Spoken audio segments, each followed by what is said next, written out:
Magsalita ka, Scarlett! Sabihin mo sa akin ang totoo! Sino ang totoong ina ni Catherine?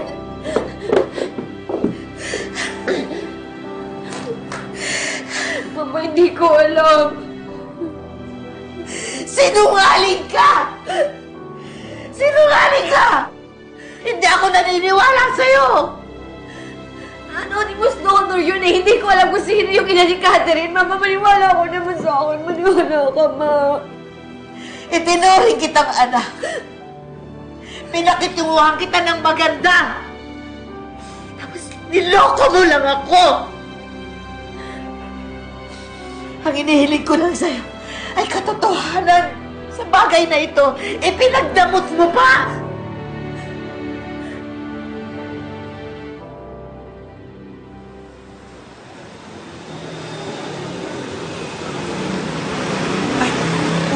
Si Sir Pogi. I mean, si Sir Jonas. Ano naman masamang hangin na nagdala sa'yo dito, Jonas? Lasing ka na naman ba? Tinigilan ko na yung alak. Gaya ng sinabi ko sa'yo. 1 week sober. 1 linggo na ako din nakakatikim ng alak. Good for you. Siguro naman hindi ka pumunta dito para pagyabang yung AA chip mo. Si Benedict. Hindi ko kasi alam kung saan siya hagilapin. Kaya ikaw yung pinuntahan ko. May mensahe ako sa kanya. And that is? Mama, minahal ko po si Catherine. Akong ina niya. Hindi mahalaga sa akin kung saan siya nanggaling. Ang mahalaga sa akin dito. Dito siya nanggaling sa puso ko. Mama, yun yung pinakamahalaga. Mama, sorry na. Patawarin mo ako kung nagsinungaling ako sa inyo. Siguro mas minahal ko lang talaga si Javier at ikaw. Natatakot ako na makapagkalayo tayo.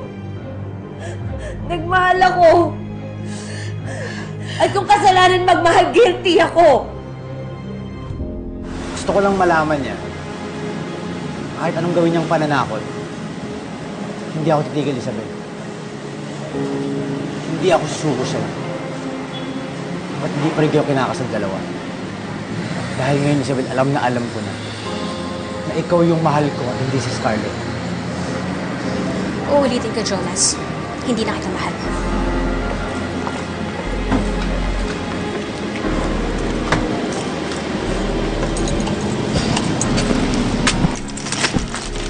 Mocha, pwede bang wag mo nang ipaalam kay Sir Benedict mo yung pagpunta ni Jonas dito? Pero hindi ko pinagsisisihan na inangkin ko si Catherine dahil akin siya, Mama. Akin siya. Hindi mo siya anak! Mahirap para sa akin na tanggapin ang lahat na ito dahil niloko mo ko. Scarlett, masakit sa akin. Masakit. Mama, patawarin mo ako. Mama, sorry na. Mama, mapapaliwanag ako sa'yo. Pakinggan mo naman ako para makuha mo na. Mama!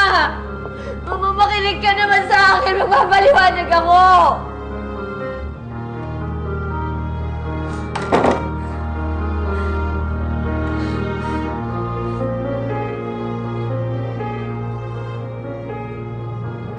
Concerned ka ba sa pwedeng gawin sa kanya ni Sir Benedict?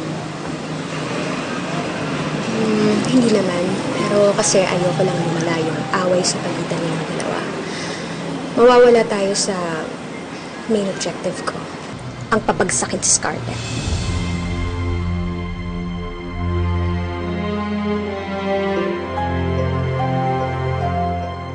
Matay ka na!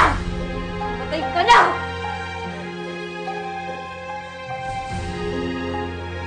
Siya na kung sa drama ko. Ang dami niyang arte! Huwag niya lang talagang pakikialaman yung mana ko. Papatayin ko siya. Papatayin ko siya. Papatayin ko siya!